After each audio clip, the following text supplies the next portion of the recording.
बिस्मिल्लाहिर्रहमानिर्रहीम। Welcome to my channel. I hope कि आप सब ठीक ठाक होंगे। आज का हमारा टॉपिक है यूबीआई पेंशनर्स मुतवज्जे हों यूबीआई पेंशन के हवाले से ब्रेकिंग न्यूज़ अपडेट। टॉपिक की जानिब बढ़ने से पहले आपसे रिक्वेस्ट करते हैं कि अगर आप चैनल पर नए हैं तो चैनल को सब्सक्राइब कर लें ताकि सरकारी मुलाजमीन और पेंशनर्स के हवाले से आने वाली हर न्यूज़ अपडेट से आपको बाखबर रखा जा सके। तो बढ़ते हैं आज के टॉपिक की जानिब। यूबीआई पेंशनर्स के हवाले से अहम तरीन न्यूज़ अपडेट आपके साथ शेयर करते हैं। साबिक वज़ीर ख़ज़ाना इसहाक डार IMF की खुशनुदी के बाद पाकिस्तानी अवाम को बजट में जो तोहफ़ा दिया है उसमें सरकारी मुलाजमीन की तनख्वाहों में 30 से 35% इजाफे के साथ ही सरकारी रिटायर्ड मुलाजमीन की पेंशन में 17.50% इजाफे का फ़ैसला किया गया। और इस बजट में गैर सरकारी रिटायर्ड मुलाजमीन यानी कि यूबीआई पेंशनर्स की पेंशन भी 8,500 रुपये से बढ़ाकर 10,000 रुपये करने का ऐलान किया गया था और 1,500 रुपये का ये इजाफा 3.5 साल के बाद हुआ है, जबकि सरकारी पेंशनर्स हर साल बजट में इजाफे से मुस्तफीद होते हैं।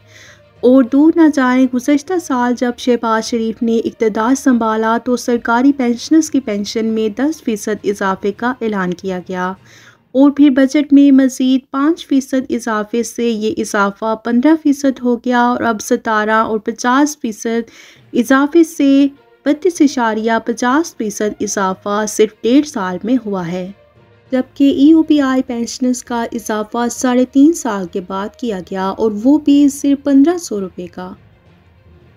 तो अगर इस 1,500 रुपयों को 3.5 साल पर तकसीम किया जाए तो इजाफा 428 रुपये सालाना बनता है और ज़रा बारीकी में जाएं तो ये इजाफा 1 रुपये 17 पैसे योमिया होता है। अब अंदाज़ा लगा लें कि वज़ीर ख़ज़ाना को ऐसी क्या मजबूरी पेश आई कि बजट में यूबीआई के पेंशनर्स की पेंशन में 1 रुपये 17 पैसे के इजाफे की या कोई और तदबीर थी IMF से मंजूरी की। गालबन ये पहला बजट है जो कि IMF की हदायत के मुताबिक तैयार करा के सरकारी नुमाइंदों से मंजूर कराया गया।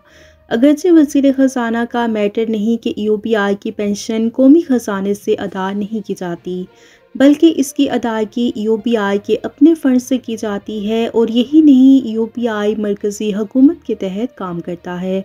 फिर इसमें काम करने वाले अफसरान, मुलाजमीन, गरीब मजदूरों के खून पसीने की जमा पूंजी यूबीआई पेंशनर्स के फंड से फर्क हो रहे हैं, जबकि दीगर वज़ारतों के अफराद सरकारी ख़जाने से फैज़याब होते हैं।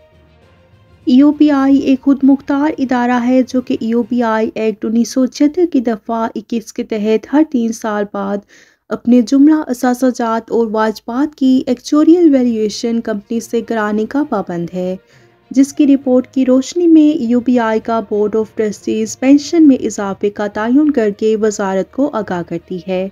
अगरचे इजाफे का तयन हर 3 साल बाद होता है और कई बार मुसलसल 2-2 और 3-3 साल बाद भी इजाफा होता रहा है। यूबीआई की पेंशन में आखिरी बार इजाफा जनवरी 2020 में 2,000 रुपये सिर्फ 16 माह बाद किया गया था, जो कि 4 रुपये 16 पैसे योमिया बनता है। यूबीआई की पेंशन में 1,500 रुपये के इजाफे का फैसला उजलत में किया गया क्योंकि 9 जून को बजट पेश होना था और 7 जून को बोर्ड ऑफ ट्रस्टीज से तजावीज़ तलब की गई। अगस्त 2022 को बोर्ड ऑफ ट्रस्टीज के 2022-2023 की बजट दस्तावेज़ात और मिनट्स ऑफ मीटिंग में ये दर्ज था कि यूबीआई का सरमाया 400 अरब रुपये है, जबकि प्रॉपर्टीज़ की स्टेट वैल्यू 50 अरब रुपये बनती है।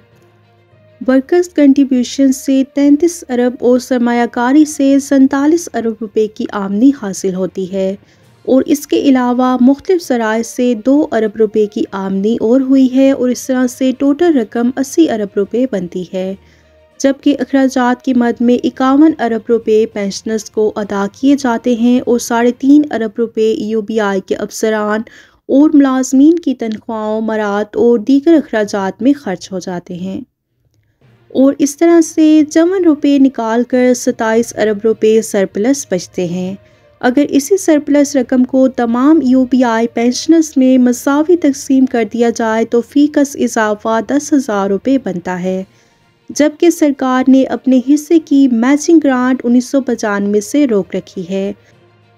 1 روپے 17 پیسے تو کوئی بکاری بھی نہیں لیتا۔ ہمیں اپنا حق حاصل کرنے کے لیے جدوجہد کرنا چاہیے، مگر بوڑھے بزرگ EOBI پینشنرز نہ گلا پھاڑ کر نعرے لگا سکتے ہیں اور نہ ہی احتجاج کی ہمت ہے، جبکہ پریس کلب کے باہر میڈیا کے بڑے بڑے ٹھیکیداروں کی گاڑیاں ان کا ہجوم دیکھ کر رفو چکر ہو جاتی ہیں، اور نہ ہی EOBI کے بزرگوں کے پاس اتنا اثاثہ ہے کہ وہ عدالتی اخراجات کا بوجھ برداشت کر سکیں، اور بس صرف ایک ہی آسرا ہے، وہ ہے وفاقی محتسب کا ادارہ۔ EOBI پینشنرز کے نام پر قائم تمام ہی تنظیموں سے درخواست کرتے ہیں کہ اپنے اپنے شہروں میں وفاقی محتسب کے دفاتر میں تمام شواہد اور دستاویزات کے ساتھ درخواستیں جمع کرائیں۔ کراچی میں وفاقی محتسب کا دفتر پاکستان سیکریٹریٹ صدر میں واقع ہے۔